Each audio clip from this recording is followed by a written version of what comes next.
If you are looking for a special holiday book to read to your children, your grandchildren, maybe you're a teacher, just to pass it to a special little person in your life, I have got the perfect book for you. It's called Miss Claus and Her Bunnies. And the author is Dr. Ten Brink. Welcome, Dr. Ten Brink. I'm glad you're here today. Thank you for having me, Suzanne. I'm so excited to be here, and I am so excited to share my book with your listeners. I'm about ready for it to snow. Between the way you and I look, I think that really it could literally start snowing in our studios right now. I We're would so love decked that. out. We probably have So a filter to cause that to they happen. probably do. They do. Listen, why don't you tell me about your book, Miss Claus and Her Bunnies? Suzanne, Yeah. this is my little book. First of all, look how Oh, precious. so cute. So I'm just going to tell you what you need to know. Okay. First of all, there is more magic in the North Pole than Santa, elves, and reindeer. Really? Who knew? Okay. So Santa and Mrs. Claus have children. And I'm not talking about elves. Elves are a whole different being that Okay. do a lot of the work. I'm not diminishing them at all. Right. But Santa and Miss Claus have children. And Elizabeth Claus is their youngest child. And Elizabeth's job at the North Pole is to manage the magical bunnies. So there's a lot of work to be done, and people thought that the elves did all the work. And they do a lot of the work. I don't want to say they don't, Yeah. but Miss Claus manages the bunnies. So look at the beautiful art in my book. Oh It's my it's so goodness. precious. First of all, she loves her job. She's a young girl, so our heroine is a girl. The bunnies are magical. There we go. Wow. Uh-huh. And Miss Claus manages them. She has social events because workplace, we have social events in our workplace too. Sure. Sure. She makes a list and checks it twice to utilize each bunny's strength. Okay, so So the there bunnies are assigned to their work by their okay. strengths. Okay. What are some of the strengths? What are the characteristics of some of the bunnies? Well, we know that rabbits are quick. Yes. So some of them work in Santa's toy factory. Now, in this photograph, you'll see bunnies. Here's a bunny. There's a bunny. Yeah. And there are elves. So they're working together, but bunnies are quick. So they're in the toy factory with Santa. Okay. But Angora bunnies, be sure you look for images on Google. Angora bunnies have lots and lots of fur. So the Angora bunnies manage the plush animal department, so Okay. they can test the softness of each animal's plush. They can tell how genuine and how realistic it is. Yes. That's a tough tester. Bunnies eat carrots, so they have good eyesight. Mhm. And some of the bunnies edit the instruction sheets the children have to Right? read to complete the rector sets, etc. Oh, sure. Now, Suzanne, everybody wants Santa in the sky on Christmas Eve. Right. So you may be familiar. We want our listeners to be familiar with NORAD. Elizabeth assigns the hares to NORAD. Okay, And which this is is the the North what's that stand for again? North American radar, I don't know. Okay. And their job is to make sure that the airspace is clear for Santa's trip. Okay. Okay. And we want your listeners to pay attention to that because on Christmas Eve, the meteorologists around the United States, they will track Santa on NORAD. Well, it's the bunnies working at NORAD that cause that to be safe. Okay. Now, don't laugh or tease, Okay. but Santa's uniform can be a tight squeeze.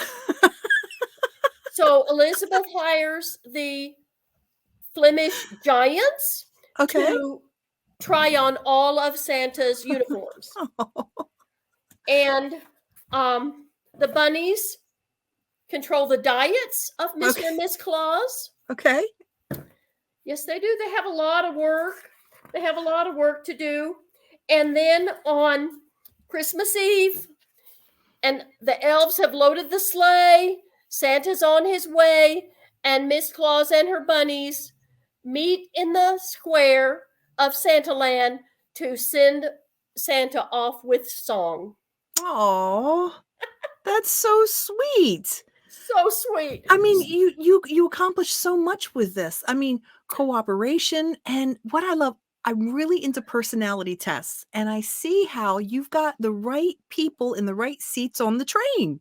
Yes, They know exactly yes. what their job is. They were hired for their strengths, and they all just work like a little factory. They're a little factory, so there's teamwork. Our heroine is a female with a great deal of responsibility. We Mhm. see diversity, inclusion, Mhm. because uh, and and then I love the fact that everybody is given a job to their strength, so they're Yeah. doing what they are good at, and then Elizabeth makes sure that there's job satisfaction. Pretty precious. That is a beautiful story. How did you come up with that? Thank you for asking. I have got to show you. This is the cutest thing you'll ever see. Okay. So, just Christmas 2020. So we're not even talking 12 Oh my months goodness. ago. Yeah? I had my grandbaby at this house, and look at this. My Oh. husband comes into the room. My husband, who's my age, comes into the room wearing a bunny pajamas. And he picks up his 1-year-old granddaughter, Mhm. who is wearing her Santa pajamas. So, Suzanne, Miss Claus, and her bunny. Yeah. Oh my gosh. My goodness. Please, listeners, look everywhere in your environment. Look everywhere. Be aware so that you can find inspiration, whatever you're doing, whatever's happening. It may seem like a joke or funny, or a bird speaks to you, or you hear water rippling in the pond. But look for the things that inspire you. Hmm. There's a story in the world going on around us, and you just have to see it. Exactly. Thank you, Suzanne. That Yeah. was so well said. You know, it's not a surprise that you have been a teacher for many, many years. You are so inspiring and encouraging, and a book like this, I mean, my goodness, this what a great Christmas present, first of all, and the tradition of passing down these stories, and it just seems like one of those books that would go from bin to bin in generations and go, "Oh, that's right under your baby clothes." It's just one of those books that you never toss or, give away. So, Suzanne, what I'm hoping is that this time next Christmas, you and I'll be Mhm. talking, and we'll start seeing bunnies in little navy costumes and bunnies in little baker costumes at Mm. all the Christmas stores. That would be very fun. I love it. Thank you for your inspiration and your creativity. You are with Book Launch International. We're so thankful that they share you with us. Tell us how to get a hold of this book. Well, I have a website, and I would love you to visit and your listeners to visit my website, author Barbara 10 brink.com. Very good. And we will put that on the screen. Of course, if you're listening, you can go right to that website.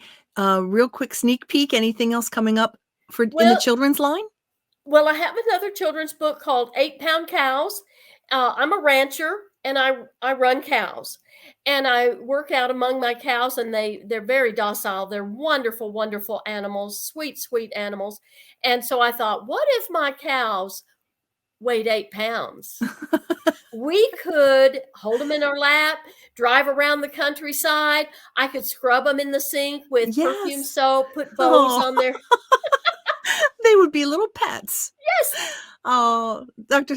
Tim Brink, thank you so much for joining us. Have a very great day and a wonderful, blessed holiday. Thank you, Suzanne. Thank you.